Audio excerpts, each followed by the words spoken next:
10 acteurs. Un seul royaume imaginaire qui a fait rire le monde entier. Un braqueur inconnu, dans une scène de 30 secondes à peine, est devenu l'un des plus gros acteurs de l'histoire d'Hollywood. 2 membres de la famille royale du film se sont retrouvés, des années plus tard, à prêter leur voix à une toute autre famille royale, dans un autre classique du cinéma. Et l'un des acteurs les plus aimés du casting à tourner, sans le savoir, son tout dernier rôle à l'écran. Vous connaissez ce film par cœur. Ce que le tournage a changé dans la vie de chacun de ces acteurs, ça, personne ne vous l'a raconté en entier. On commence. Abonnez-vous, on refait cet exercice chaque semaine sur une nouvelle série ou un nouveau film culte. Et dites-nous en commentaire quel acteur d'un prince à New York vous a le plus surpris aujourd'hui. Eddie Murphy, Prince Hakim. Le prince Hakim, venu incognito à New York pour trouver une épouse qui l'aime pour lui-même.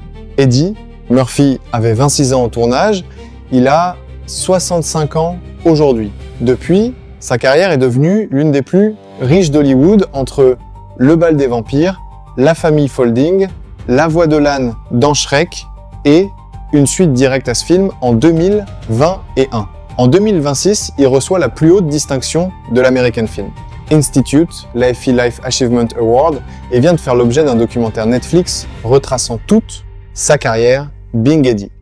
Le jeune prince de fiction de 1928 est devenu, en 2026, une légende, officiellement consacrée du cinéma américain. Samuel L. Jackson, le braqueur, et voici la première promesse du début.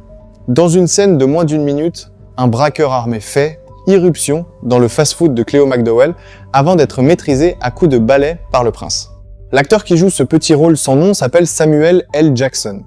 Il avait 39 ans à l'époque et c'était l'un de ses tout premiers rôles au cinéma, bien avant Pulp Fiction ou les films Avengers. Il a 77 ans aujourd'hui et reste l'un des acteurs les plus reconnaissables au monde. Le braqueur anonyme de 1928 est devenu l'une des plus grosses stars du cinéma mondial.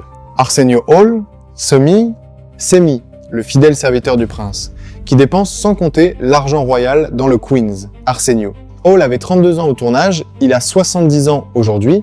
Peu après le film, il devient l'animateur de son propre talk show culte, The Arsenio Hall Show, l'un des plus regardés des États-Unis au début des années 90.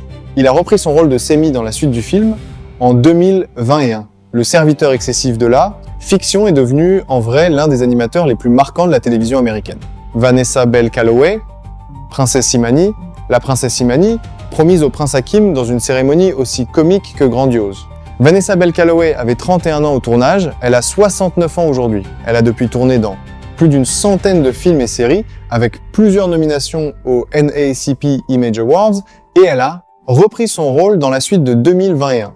Petit clin d'œil, elle avait décroché le rôle en partie grâce à une perruque achetée pour $30. Shari Headley, Lisa McDowell, celle que le prince Hakim est venu chercher, sans lui révéler qui il est vraiment. Shari Headley avait 23 ans au tournage, elle a 62 ans aujourd'hui. Elle a ensuite tenu un rôle récurrent pendant plus de 10 ans dans le soap opéra All My Children. Elle est revenue dans la suite de 2021, cette fois dans la peau d'une reine, Eric LaSalle, Daryl, le prétendant hautain et snob de Lisa, avant qu'elle ne le quitte pour le prince. Eric LaSalle avait 25 ans au tournage, il a 64 ans aujourd'hui. Son vrai grand rôle est arrivé quelques années plus tard, le Dr Peter Benton, pendant près de 15 ans dans la série Urgence, un rôle qui lui a valu plusieurs récompenses. Il n'a pas repris son rôle dans la suite de 2021, pour une question d'emploi du temps. Le prétendant méprisant de la fiction est devenu l'un des médecins les plus mémorables de la télévision américaine. James Earl Jones,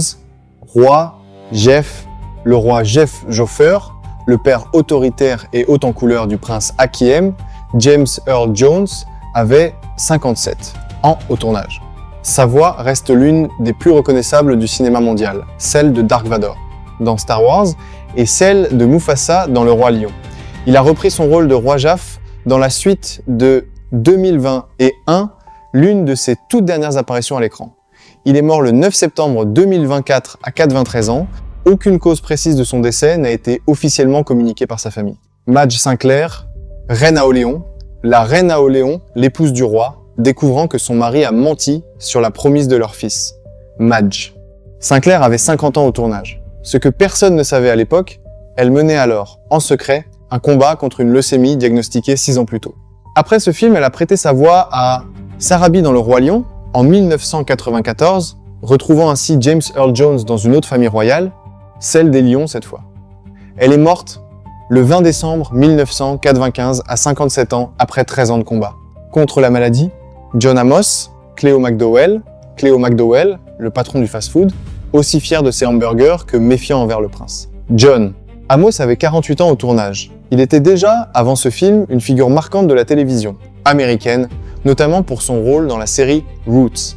Il a repris son rôle de Cleo dans la suite de 2021.